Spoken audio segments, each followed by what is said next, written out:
I already knew it. Yeah, you did. I was due. Is that it? Brother Lars, you sweating it out, he said. Were you sweating, Mark? No, son, you don't even Turn to 1 Samuel, chapter 17. That's where I'd like to speak at. You know, how many people know that God will put messages for you in very unusual places? Oh, yeah. They're for several weeks now. You know, when we go home from church, we go the same path every time, and that's the only time I go from Martinsville to Perry anymore generally, because of working in Bloomington. So we go the same path, and we turn off the highway in Perry, get on the Harrison Street, and there's a liquor store sitting there. Right there off the highway. They always have that big yellow sign sitting out there, and it's usually advertising whatever they're selling at the moment. Well, here in the last couple months, the sign that faces towards the southbound portion of the highway has had little messages on it. And it took me a while. It took me a little while to figure out that there was messages on this board because I didn't look at the board. I go past the liquor store and just keep on going. I started looking at that board one day and it caught my eye, and we was going home from Sunday school, and I was like, that board said something. It wasn't just advertisement. And I was like, Tony, when we go back to town, I got to see what that thing says. We went back to town, come home, and I looked at that board, and I was like, you know what? There's a message on that board. I was like, it just amazed me. The message on this board said the task ahead of us is not as great as the power behind us. Is never greater than the power behind us. And even recently, in the last, 3 weeks, says if you feel like you're going up the river without a paddle, hit your knees and put your hands together. Now, someone in that liquor store has God in them somewhere. Because they're putting godly messages on this liquor store sign. But I was shocked. Amen. And that message that hit me said the task ahead of us is never greater than the power behind us.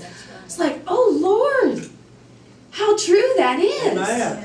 No matter what we face that's in front of us, it's never greater than God that's behind us, Thank you, pushing Lord. us along. Amen. I was so shocked. I was like, God, you put that message there for me because I really needed that one. But I hope somebody else has seen that message too along 67, you know, and they're taking that with them. But I was like, wow, what a thought.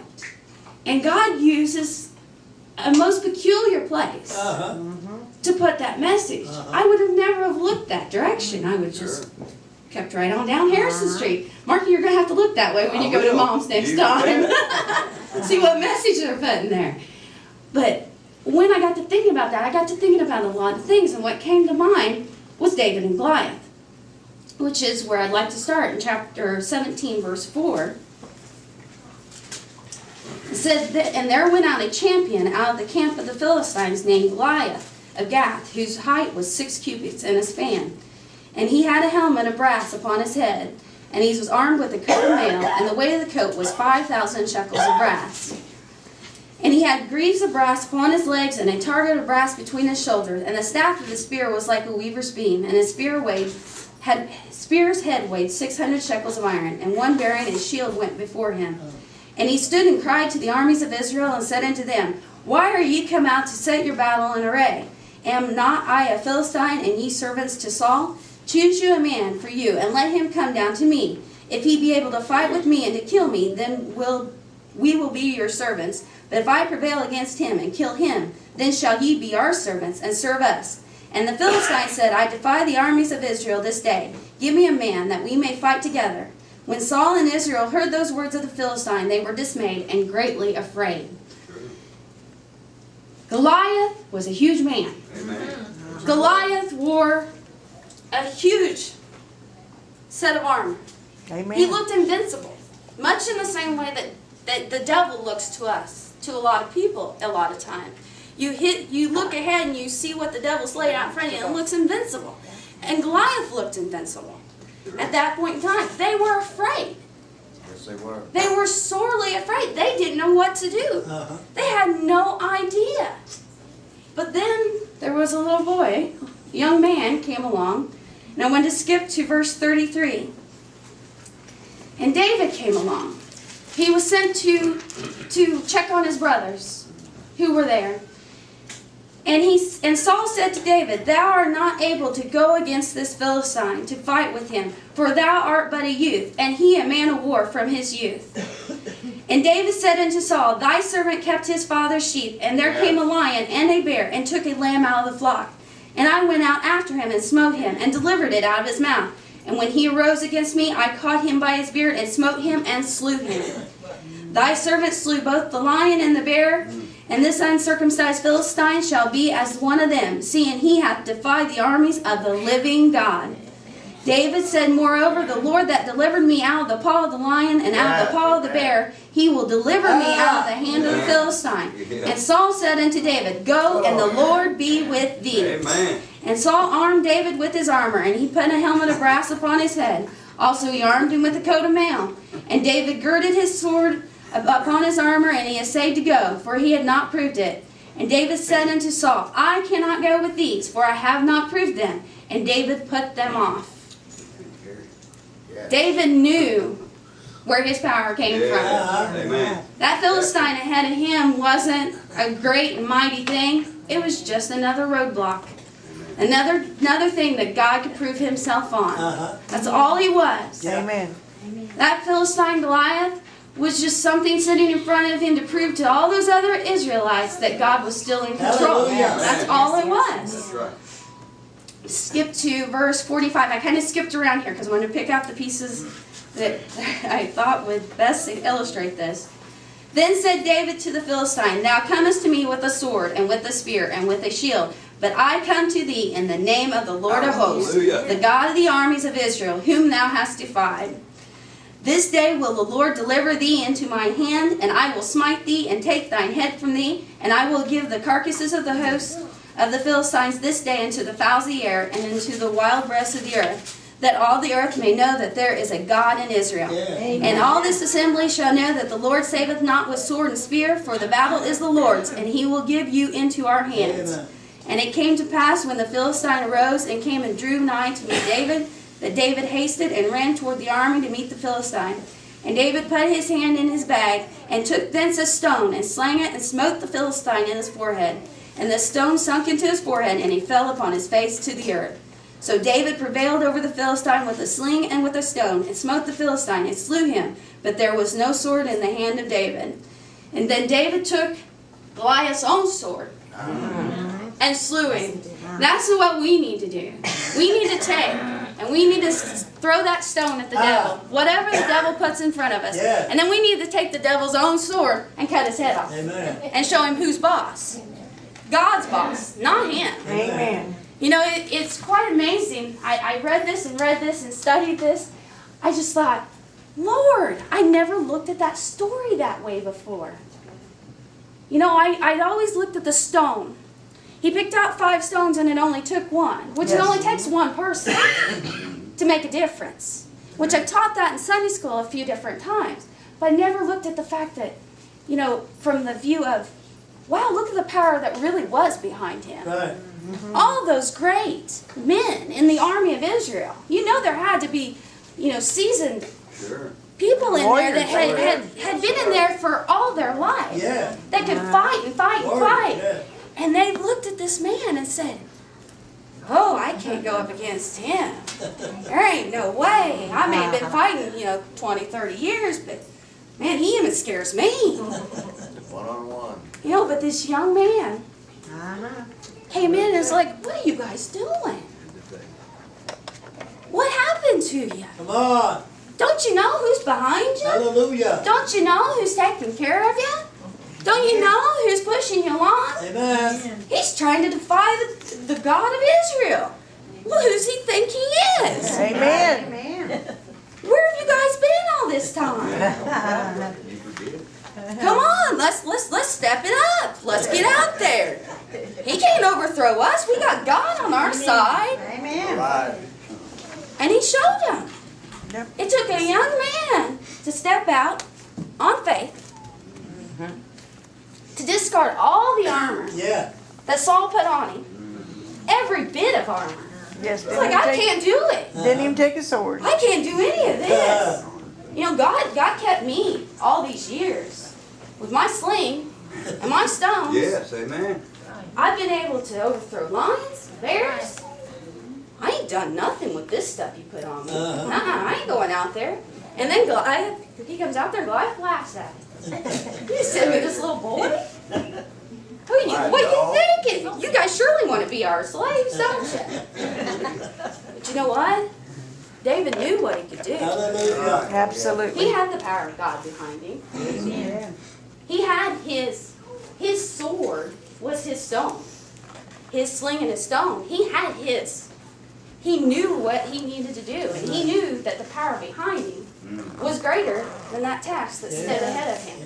No matter how much Goliath stood there and looked at him and laughed and mocked him and the army that stood behind him, he knew that as soon as he pulled that stone out, he put it in that sling, swung it around and let go, it was going to hit the mark. That's right.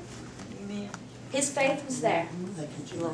He believed in his God, and he knew his God wasn't going to let him Yes, down. amen. That's right. He knew his God wouldn't let him down. There was no way. He had the faith to keep going like that. You know,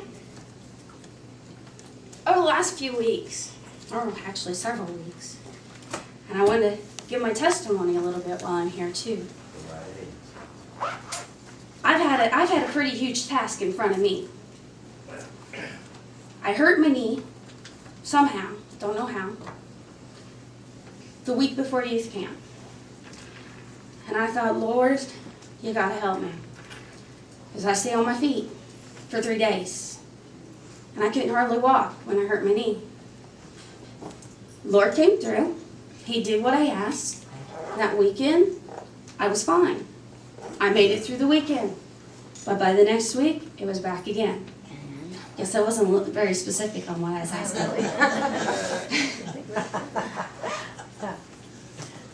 And it'd come and go.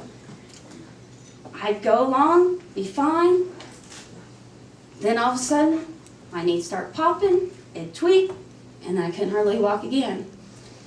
And I was for almost a week having to use the elevator at work. Now it's hard. I'm a young gal. I want to go up the stairs. I don't want to be having to use the elevator. I couldn't walk up and down the stairs because my knee hurt so bad. Thursday, I went to work and my whole leg was hurting. Thursday morning when I got up, I didn't have any reprieve from it. It hurt all day. I was taking 800 milligrams of ibuprofen and it wasn't easing the pain. It hurt so bad. And on the way home Thursday night from work, I kept thinking, I don't know if I can go to church. I was miserable. I couldn't stand, I couldn't sit, I couldn't walk. I couldn't do anything. I just couldn't move. And I kept, every time that voice would come in, it's like that shoulder effect, what Bobby talks about. Voice come in and said, oh, just stay home from church, prop your leg up. Nope, I'm going to church. Stay home. Nope, I'm going. Stay home. Nope, I'm going to church. And I got home. I'm going to church. No matter what, I'm going to church. I need to go to church. I come to church, and Tony kept several times, he goes, you look how I feel. And I was like, I said, I'm in pain.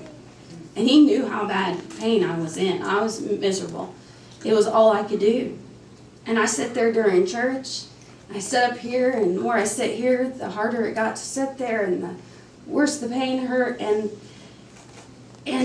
God kept telling me, go get prayed for. Go get prayed for. And I was sitting there, and I was being stubborn again, which I'm trying not to be. And I just sit there. But I finally got desperate. When I came up here, I was ready to collapse in tears. I couldn't take it anymore. It hurt so bad. And I stood here, and everyone came up and prayed for me. And as soon as I walked away, the pain was gone. The pain was absolutely gone. I went back in the back and took the brace off my knee. and I was able to walk, and I was able to sit, and there was no pain. Amen. I've been dealing with this for well over a month, Wow. but I was healed Thursday Thank night. you, Jesus. Thank you, Lord. Absolutely 100% healed. Better be done. And you know what? Is this Friday God? I went to Is this work, God? and I was able to go up and down the stairs. Okay. Like I hadn't been able to do that Yes. for quite some time. Yes. I was The desperate. sheriff is there Is what looking it for us. finally got to. I got to being desperate, and I finally accepted what I've been saying all along. Because I got prayed for that first night when I first heard it. Katrina must have picked her up. And Katrina picked her up. I said, I'm healed. So and you every time called my the knee would sheriff? start hurting, I'd say, I'm healed. And finally, Thursday night, I finally accepted it. Even though I've been telling myself for all this time that I was healed, somewhere down in here, I didn't believe it. I had that seed of doubt had snuck in somewhere. Because every time it would start hurting, it's like, oh, here we go again. Yeah. I didn't accept it. But I got desperate. I couldn't do it anymore on my own. Hallelujah. Amen. And the more I thought about these scriptures and this message, the more I thought about how that fit in so perfectly Yes. with what I've been going through over the last few weeks. Yes. I looked at that task ahead of me, and every time my knees start hurting, I couldn't do it. Thank you, Lord. And I just give in to it and let it overtake me.